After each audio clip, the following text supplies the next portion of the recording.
آج کی بابرکت شب نور شب برات کے نام سے معروف اور مشہور ہے۔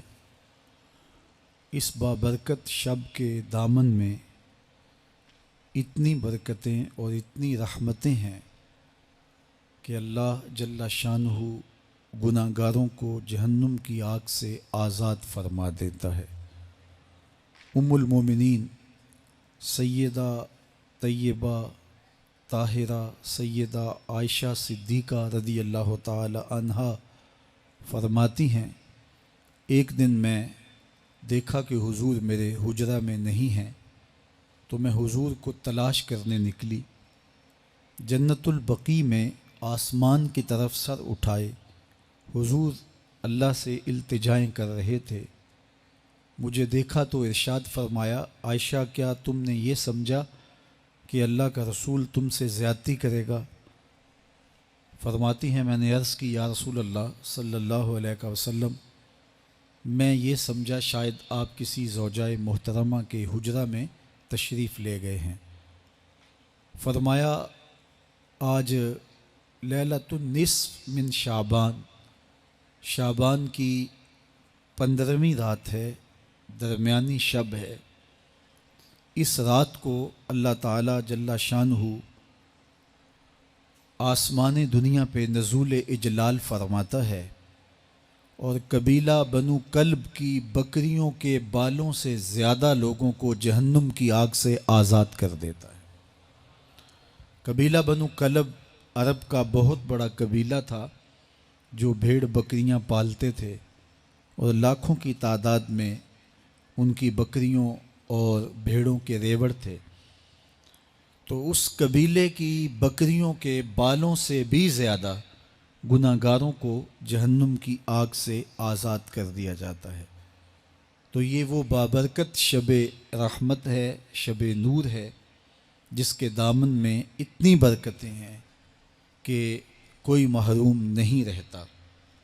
صرف وہ بد نصیب لوگ جو شرک میں مبتلا ہیں، جو سخت کینہ پرور ہیں، جو قطع رحمی کرتے ہیں، قاتل ہیں، عادی شرابی یا بدکار ہیں، انہیں اس مبارک رات میں محروم رکھا جاتا ہے، ورنہ اللہ کی رحمتوں کا عموم اس بابرکت راتوں میں اس قدر ہوتا ہے کہ کوئی گناہ گار جو اس کے حضور ہاتھ دعا کے لیے اٹھاتا ہے اور اپنا دامن پھیلا کے اس کی رحمتیں مانگتا ہے، اسے محروم نہیں رکھا جاتا، بلکہ اللہ سب گناہ گاروں کو جہنم کی آگ سے آزاد کر دیتا ہے۔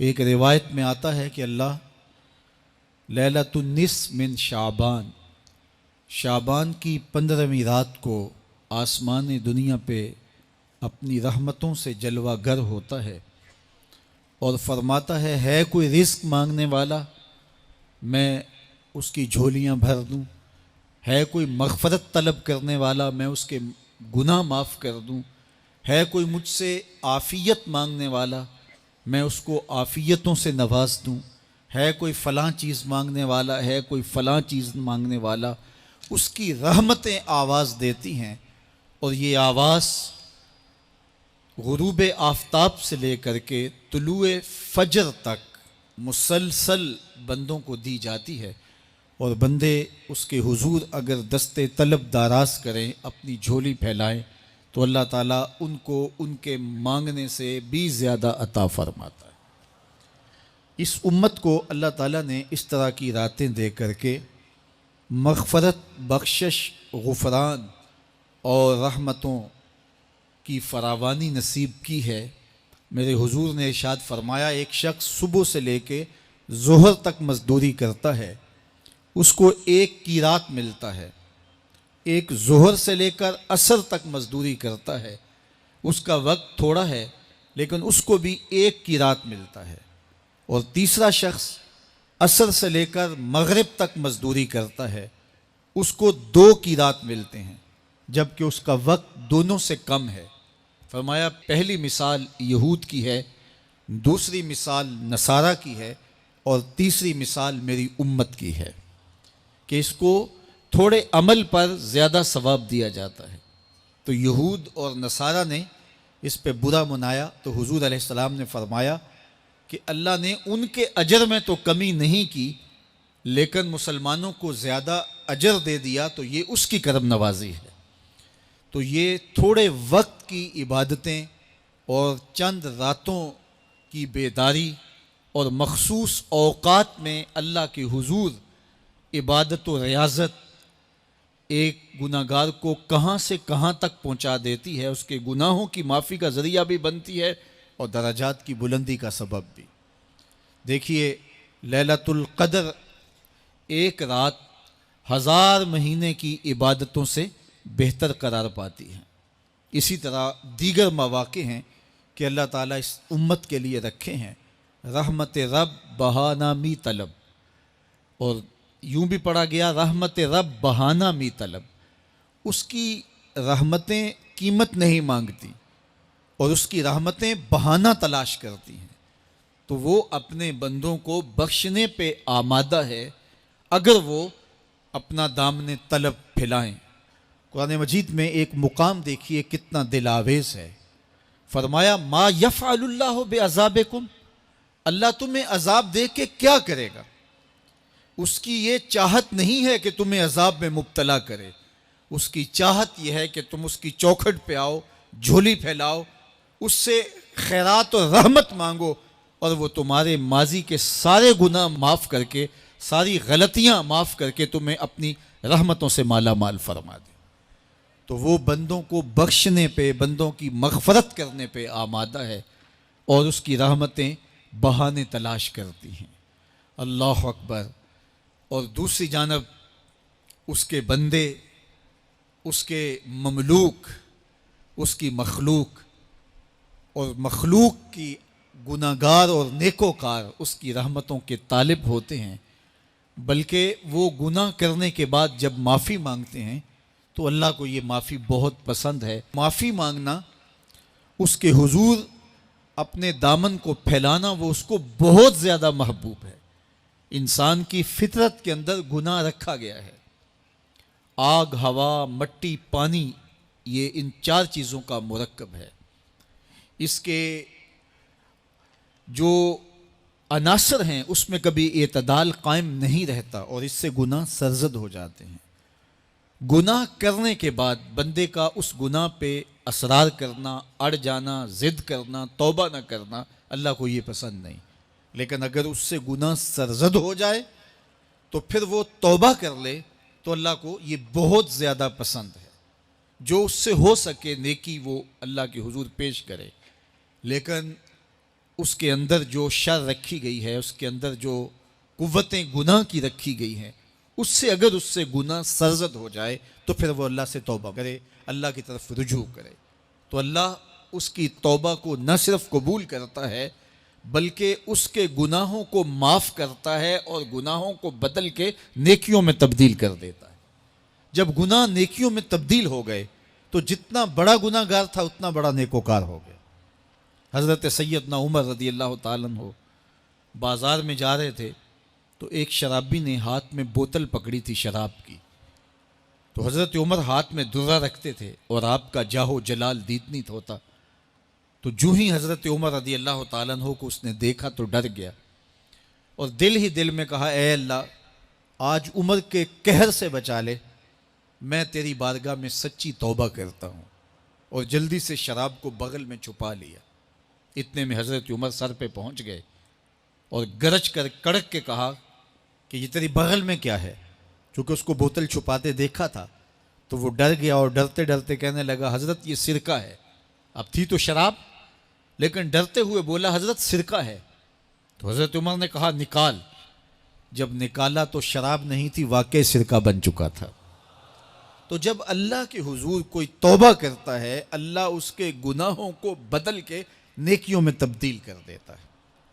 حدیث پاک میں آتا ہے کہ قیامت کے دن اللہ ایک شخص کو کہے گا کہ اپنا نامہ اعمال پڑھ، تو وہ نامہ اعمال پڑھنے لگ جائے گا۔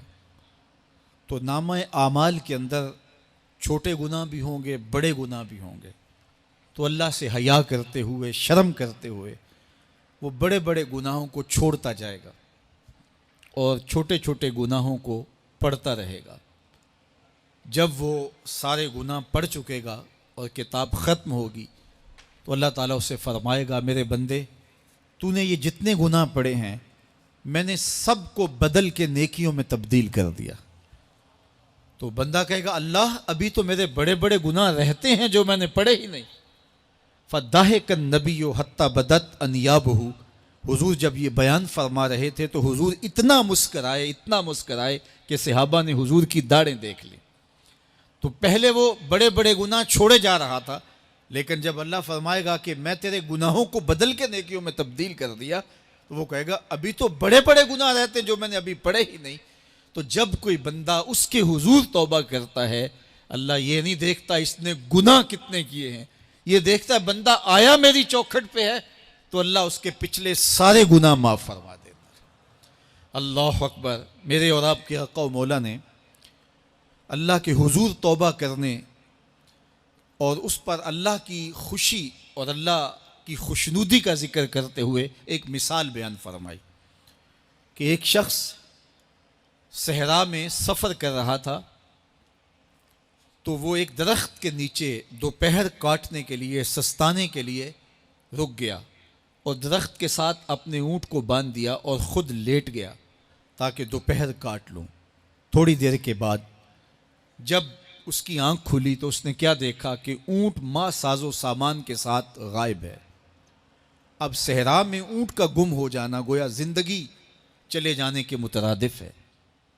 تو اس نے دائیں بائیں بھاگ دوڑ کے دیکھا کہ کہیں اونٹ کا نشان مل جائے، لیکن اونٹ کا نشان نہیں ملا۔ تا حد نظر کوئی انسانی آبادی نہیں۔ وہ بھاگا اور تھک ہار کے دوبارہ اسی درخت کے نیچے بیٹھ گیا اور پیاس سے ہلکان ہوا جا رہا تھا اور درخت کے ساتھ ٹیک لگا کے لیٹ گیا اور موت کا انتظار کرنے لگا۔ جن لوگوں نے صحرا کا سفر کیا ہے ان کو اس بات کا اندازہ ہوگا کہ کئی 100 میل تک انسانی آبادی ہی نہیں، اب نہ کچھ کھانے کے لیے بچا نہ کچھ پینے کے لیے بچا، اونٹ بھی غائب ہو گیا، توشہ بھی ساتھ ہی چلا گیا، تو اب ظاہر ہے سیدھی موت ہی نظر آ رہی ہے۔ تو وہ اس درخت کے ساتھ ٹیک لگا کے بیٹھ جاتا ہے اور موت کا منتظر ہوتا ہے۔ تھوڑی دیر کے بعد پھر اس کی دوبارہ آنکھ لگ جاتی ہے۔ جب دوبارہ آنکھ لگتی ہے تو تھوڑی دیر بعد پھر آنکھ کھلتی ہے۔ جب دوبارہ آنکھ کھلتی ہے تو دیکھتا ہے کہ اونٹ جو گما تھا ماں ساز و سامان کے اس کے پاس کھڑا ہے۔ تو صحرا میں اس حالت میں اونٹ کا مل جانا زندگی مل جانے کے مترادف ہے۔ تو وہ اتنا خوش ہوا کہ خوشی کی انتہا نہ رہی، بلکہ مسرتوں کے ہجوم میں درک گیا اور کہنے کیا لگا، اللہم انت عبدی وانا ربک، اے اللہ تو میرا بندہ اور میں تیرا رب۔ کہنا تو یہ تھا کہ تو میرا رب اور میں تیرا بندہ، لیکن مسرتوں کا ہجوم ہی اتنا تھا، خوشیوں کا ہجوم ہی اتنا تھا کہ زبان پہ قابو نہ رہا۔ کسی کے آنے سے ایسے ہوش اڑے ساقی کے، شراب سیخ پہ ڈالی اور بوتل میں کباب۔ کہنا یہ تھا اللہم انت ربی وانا عبدک، لیکن اس قدر خوش ہوا جب بھی تیری قربت کے امکان نظر آئے ہم اتنے خوش ہوئے کہ پریشان نظر آئے۔ تو کہنا یہ تھا کہ اے اللہ تو میرا رب اور میں تیرا بندہ، لیکن خوشیوں کے ہجوم میں وہ کہتا ہے اللہم انت عبدی وانا ربک، اے اللہ تو میرا بندہ اور میں تیرا رب۔ حضور یہ بات بیان کرنے کے بعد صحابہ سے پوچھتے ہیں کہ ذرا بتاؤ اس بندے کو کتنی خوشی ہوئی کہ خوشی میں زبان بھی قابو نہ رہی اور اپنے آپ پہ کنٹرول نہ رہا، اور خوشیوں کے ہجوم میں اسے یہ بھی پتہ نہیں چل رہا کہ وہ کیا بول رہا ہے۔ تو صحابہ نے عرض کی حضور بہت زیادہ اسے خوشی ہوئی۔